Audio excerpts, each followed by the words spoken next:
प्रेम भावना आणि बदलत्या नात्यांची कहाणी असलेल्या सजना या मराठी चित्रपटाच्या प्रीमियम शोला सोलापुरात भरघोस प्रतिसाद मिळाला। प्रेमाच्या रंगांनी नटलेला शशिकांत धोत्रे लिखित, दिग्दर्शित आणि निर्मित सजना हा मराठी चित्रपट 27 जून रोजी संपूर्ण महाराष्ट्रात प्रदर्शित झाला।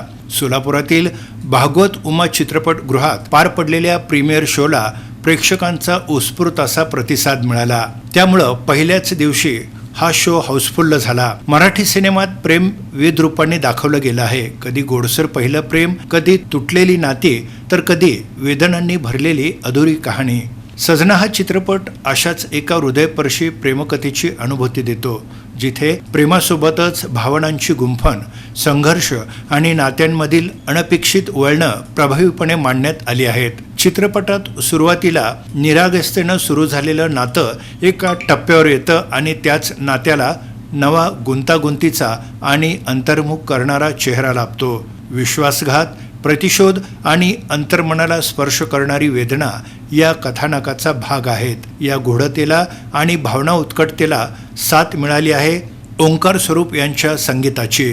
भोंगा म्युझिकच्या बॅनरखाली तयार झालेली चित्रपटातील रोमॅन्टिक गीतं सध्या प्रेक्षकांच्या ओठावर आहेत। सजना चित्रपटाची कथा, पटकथा, संवाद आणि दिग्दर्शन स्वतः शशिकांत धोत्रे यांनी केलं असून छायाचित्रणाची जबाबदारी रणजित माने यांनी पार पाडली आहे।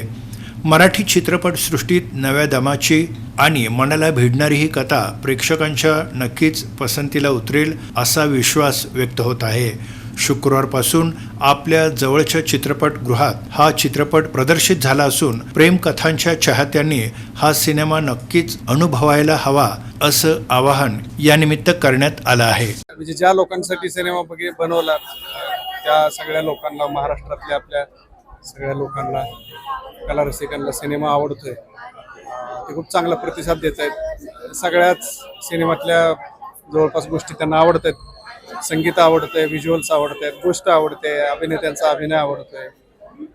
अजून मला वाटतं काय पाहिजे एखाद्या फिल्म मेकरला, पहिलेच सिनेमाला एवढी चांगली पसंती मिळते लोकांकडनं, भारी वाटतं। एकंदरीत जरा खूप मन भरून येणं असतंय, तसा काहीतरी प्रकार आज होतोय, भारी वाटतं। एकंदरीत असं वाटतं की अशा गोष्टी अजून घडत राहाव्या, अजून छान सिनेमे बनावे आपल्या मातीत, महाराष्ट्राच्या खूप मोठे मोठे सिनेमे बनावे, असे अजून खूप लोक पुढे यावेत, नवीन नवीन गोष्टी घडाव्या, असं आता तरी प्रायर आजच्या दिवसातल्या भावना आहेत माझ्या।